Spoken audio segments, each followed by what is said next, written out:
इनेलो के प्रदेश अध्यक्ष नफे सिंह राठी की हत्या के मामले में इनेलो नेता अभय सिंह चौटाला ने कहा कि इसके लिए प्रदेश के मुख्यमंत्री दोषी हैं और प्रदेश की सरकार जिम्मेवार है। अभय ने कहा कि करीब 6 महीने पहले ही नफे सिंह ने उनको धमकी के बारे में बताया था, जान को खतरे के बारे में बताया था।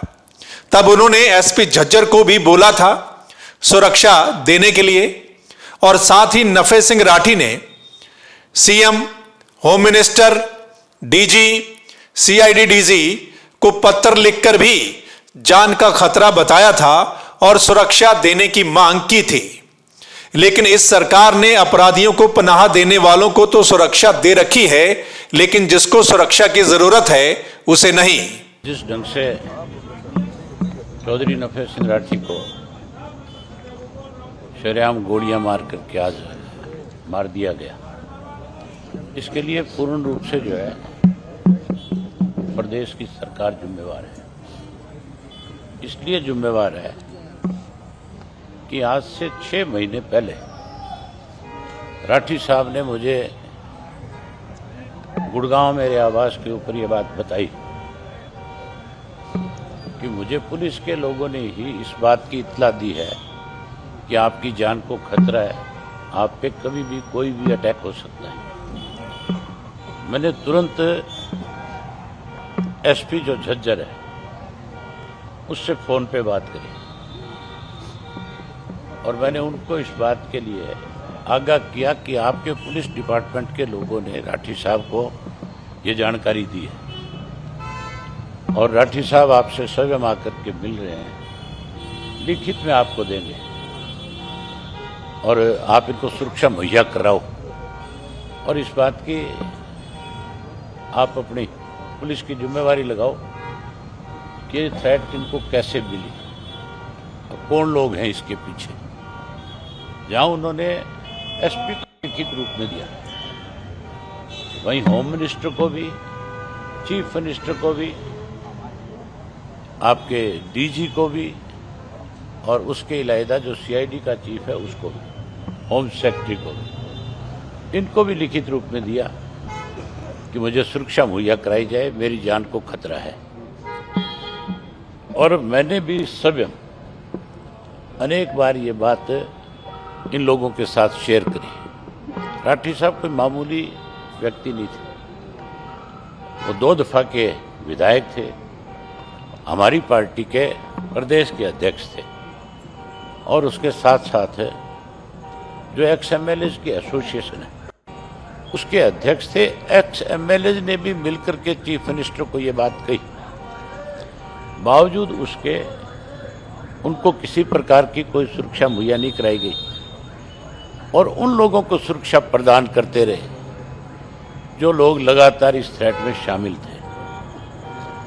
आज हरियाणा प्रदेश में ऐसे लोगों के पास सुरक्षा है जिनके ऊपर संगीन अपराध के मामले दर्ज हैं, जो नशे के कारोबार में शामिल है, जो अपराधियों को पनाह देने में शामिल है, उन लोगों को तो सुरक्षा प्रदान कर रखी है और जिसको सुरक्षा की जरूरत है उसको सुरक्षा देने की बजाय मुख्यमंत्री ये बात शरेआम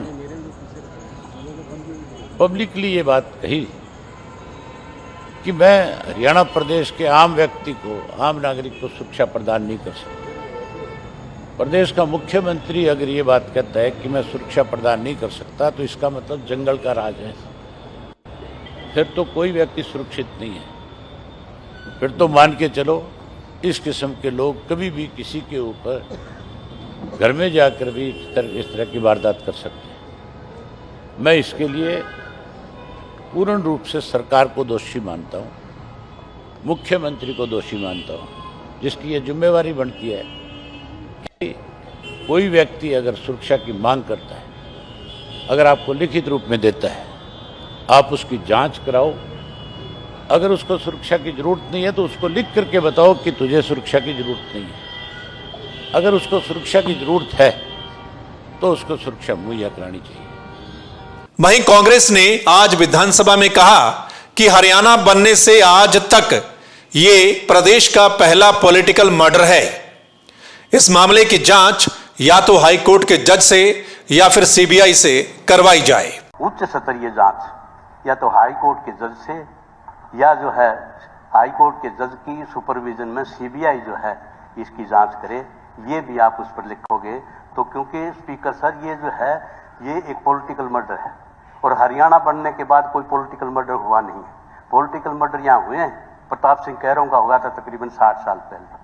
तो ये राजनीतिक हत्या है, इसमें सुरक्षा भी मांगी गई थी, उन्हें दी। इसमें पूरी चर्चा आप उसमें दें और उनको जो दिवंगत परिवार है उसको जो है ना एक हिम्मत मिले। आपको पता है कि कल नफे सिंह राठी जब अपनी गाड़ी से अपने साथियों के साथ कहीं जा रहे थे तो एक फाटक के पास कुछ लोगों ने उन पर और उनकी गाड़ी पर ताबड़तोड़ फायरिंग कर दी थी, जिसमें नफे सिंह राठी और उनके एक साथी की मौत हो गई थी और दूसरे कुछ लोग जो हैं वो अस्पताल में गंभीर हालत में भर्ती हैं। रात को अभय सिंह चौटाला भी बहादुरगढ़ पहुंच गए थे। अभय सिंह ने कहा कि नफे सिंह राठी उनके भाई के समान थे। वहीं नफे सिंह राठी की हत्या को लेकर पूरे हरियाणा में कानून व्यवस्था को लेकर सवाल खड़े हो रहे हैं। नेता लोग और आम जनता भी ये सवाल कर रही है कि जब एक पार्टी का अध्यक्ष ही सुरक्षित नहीं है या उसको ही दिन दहाड़े ऐसे मार दिया जाता है तो फिर आम लोग कैसे सुरक्षित होंगे। खबर है कि इस मामले में एक एफआईआर दर्ज की गई है जिसमें राजनीति से जुड़े कई लोगों के नाम शामिल हैं। ब्यूरो रिपोर्ट द मसला।